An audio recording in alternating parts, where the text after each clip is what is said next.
So we're here in beautiful Stockholm together with Rob from Blizzard, getting ready for in about 11 hours the big launch of Cataclysm. How does that feel? It feels pretty good, yeah. And then it's amazing that we're less than a day away from going live and having everyone check out the new expansion, Cataclysm. It's really exciting. You'll be at a store here in Stockholm tonight. What's it like coming out to meet the fans that way? It's always a great experience whenever we get to interact with our players as developers. Whenever we do a launch or we have BlizzCon or anything like that, it's great because people will come and they'll tell you how much they enjoy the game. They'll offer some feedback sometimes of like, oh, I wish you guys would do this. I wish you would do this with my class or with the game. And it's really positive. It's exciting because we work so hard on the game and we don't know, it's hard to tell what people's reaction is going to be. But when we see people and they're so positive, it's very rewarding. And speaking of reactions, because already now in World of Warcraft, the Shattering patch, or the big event where at least the old world was broken, how's the reaction been so far? I think it's been very positive. I think people are very excited. It was a great idea to do it this way because then it's not just a pre-Cataclysm and then bam, they log in and everything's changed. It gives people a good build up into the expansion, and we've already seen people coming and logging in with their old characters and going through the world and checking out all the changes. It gets people really excited to play the expansion. One of the questions that I've seen brought up a couple of times, though, is this expansion with all the new content in Azeroth, or the old world. Is this expansion, in a way, more, I don't know, aimed at new players than old? I think it's a balance between both. I think new players are going to like it because if you haven't played WoW before, it's an opportunity to... Everyone's hitting this content fresh. It's not like you're years behind. It's all brand new for everyone. But I think it also appeals to people who've played a long time. One of the things that we noticed is that players will play through with one character, and then they go back and they do it again, and they go back and they do it again. And people like creating these alt characters. And we've been, the content's been live for several years. We're going to stay around for several years more, and we thought this is a perfect time to give a fresh breath of life into old content. I think people are going to be really, really excited about it. But how much have you been... because one of the things that was said about World of Warcraft when it launched, and one of the reasons said for its success, except for, of course, for the Warcraft brand, was that it was streamlining the MMO genre compared to games that had gone before it, like Ultima Online or EverQuest. And with the Shattering now, I've heard a lot of people say that it's been even more streamlined.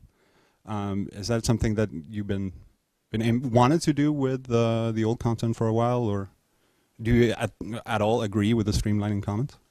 I think it's definitely more polished. I think that we've done several expansions. It's been 7 years since we started on World of Warcraft. Well, not started, but we've been live for years and years and years, and we've learned things along the way. And we started talking about some of the old zones, and we're like, oh, if we could do it again, we would do this better. We'd do this better. And a lot of that is because when we first came out with WoW, we didn't know as much as we do now about what people want to play the game. So I think it was a good opportunity. We said, this is our chance. Let's do it. Let's listen to what people want and basically give a fresh take. Now it's important too to still have balance because a lot of players are really they love the world. And we didn't want to change it so much that they would go into Westfall and be like, oh, this isn't even Westfall anymore. This is something new. This is totally different. So I think we did a really good job of striking a balance of, fresh new content, but we still stayed true to what people know about the zones. And is there any particular lesson that you think is the most important when you designed both Burning Crusade and Wrath of the Lich King? Sure. I think what we've learned a lot of things. One of the things is, though, it's always interesting what players gravitate towards in any expansion. I think that we have ideas of what people are going to want, but really with every expansion it's always interesting in the first few months to see what are people really excited about. I think with Wrath of the Lich King, when we introduced Dungeon Finder, for example, people really, really enjoyed that, and then that became a primary way that a lot of people were playing the content. I think also some of the things that we learned was that as we grow, in terms of players, like we're up to over 12 million players now. I I think that we're getting better at making content. I think that if you look at the team now, we're really tight. We know how to make games, and I think it's just a matter of listening to what people want and then acting on it. So Lich King came out was the lack of at least high-end raids. And when it was released, you had Nax, which was a remake of an old dungeon. You had Obsidian Sanctum, and that was it, I think. Perhaps Malagos was in the game as well. Yeah. Elitist jerks can say what they want about me right now, but there was a lack of new raiding content for the raiders. How much of that will be in Cataclysm at launch? Definitely going to have a lot of raid content available at launch. I think with every expansion and every patch, it's important to give the top end players something new to get through, because the way it works is basically as soon as we put out an expansion, there's a group of players that just want to as quickly as possible progress through the content, get best in slot for every single item, and then you have every achievement, you have best in slot, and you go, I'm done, give me more. So I think there's always a challenge of delivering more content to players as quickly as possible. But I feel like there's going to be a lot of raid content right when we launch Cataclysm, and I think people will be really happy with it. Any favorite raid zone? The one I think, gosh, favorite raid zone, that's tough. New content, I'd say Skywall raid is probably my favorite, because visually I think Skywall is very, very, very. It looks amazing, so I think I'm drawn to that one. Any of the old ones that you feel inspires you when it comes to creating new content? I liked ICC. I liked Ice Crown. I thought that was really good. I played through that with some of my friends and coworkers, and I had a really good time in that. Some of the old ones too, like Molten Core is very old, but I still, when I think back, I think with very fond memories of struggling our way through that and the challenges we faced with everyone. I think I don't know if I'd want to go back and do it today, but I think when I have really good memories of that raid. Ever felt like, for example, Molten Core, which now is very, compared to the new raids, is very primitive. It's mostly tank and spank all the way through. Is that something that you'd like to see revisited? If you still, I don't know, if you still like Molten Core. I still definitely like Molten Core. I appreciate it.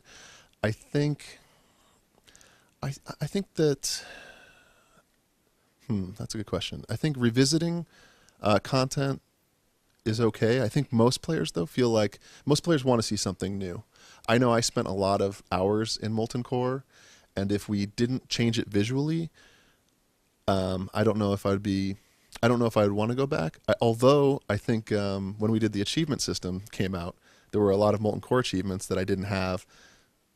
And it was funny because we did all get together at max level and go in there and go through it again one more time. And it was like, it was very, what's the word? It was very nostalgic. There was a lot of nostalgia running through there, which was really fun. Speaking about revisiting old content, there's also, of course, the stuff like the talent trees and the classes that you've gone back to and changed. Sadly, I haven't had time myself to sit down with it yet. But some people feel that again, you're streamlining it, you're making it too easy. Do you have anything that you'd like to comment on that? I think that spells and talents are something that it seems like we touch it every single patch. It seems like we're always making changes. And I think that in Cataclysm, the changes we're making are just, again, trying to make the game better. We're trying to address the problems that are coming up when people are speccing out their class. And I think that it should be that you can decide what you want, how you want to talent up within the game, that you should just be able to go in, look at what you want to do, and then go down and be able to do it. I think that we've done it. I respect recently my warrior for both protection and arms, and I felt like it was pretty intuitive, and I felt like I was never being punished for making the bad decision or not having it perfectly set up. So I think players will like it. And also, you unlock new race and class combinations. What was the thinking behind that decision? Well, I guess there's two parts of that.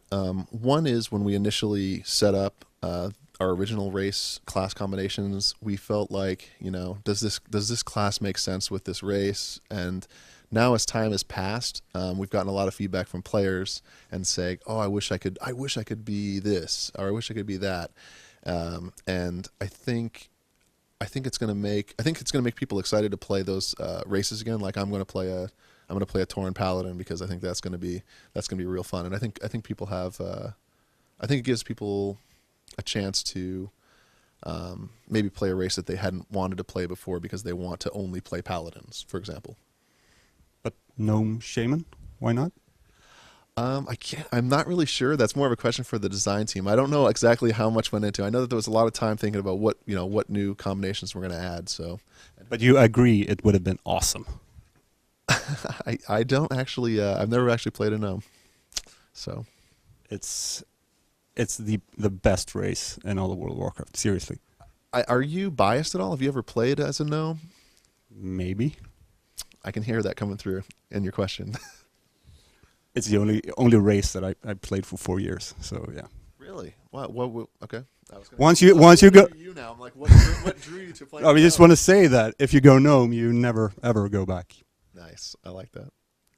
How do you? What do you feel about goblins or and worgen? Of course, any particular favorite? I would say, that's a good question. I really like the worgen. I think it's something different that we haven't done before. It's very dark. It's menacing. It feels like you're in like a spooky, like a horror film almost as you go through it. And I think that's really, really appealing. I'd also say that people are also really excited about the goblin experience as well because, like I said, they've been in the game for so long, and people see them and go, "Why can't we play goblin? Why can't we play goblin?" And I think to see their backstory and to get to play through that experience is really fun. It's a lot more whimsical and it's a lot more funny, and I think people will really like that as well. So just to wrap things up, because we have a guy waving at us in the background here. What are you personally most proud of your work with Cataclysm so far? Probably just the scale of what we accomplished and the time that we had. This isn't like, if you look at our previous expansions, we made an 80 to 85 expansion, and we also changed the entire old world. And it was a very ambitious goal, and one that we were afraid we might not be able to accomplish in the time we had. When you look at Stormwind, when you look at Orgrimmar, and you look at the fact that you can now fly, across the entire world, the old world, I think that's an amazing accomplishment, and something that in the past I've heard people say we couldn't do, and we did it. All right, so that gives us about 10.5 hours until launch. Can't wait. So good luck. Thank you. And all will burn beneath the shadow of my wings.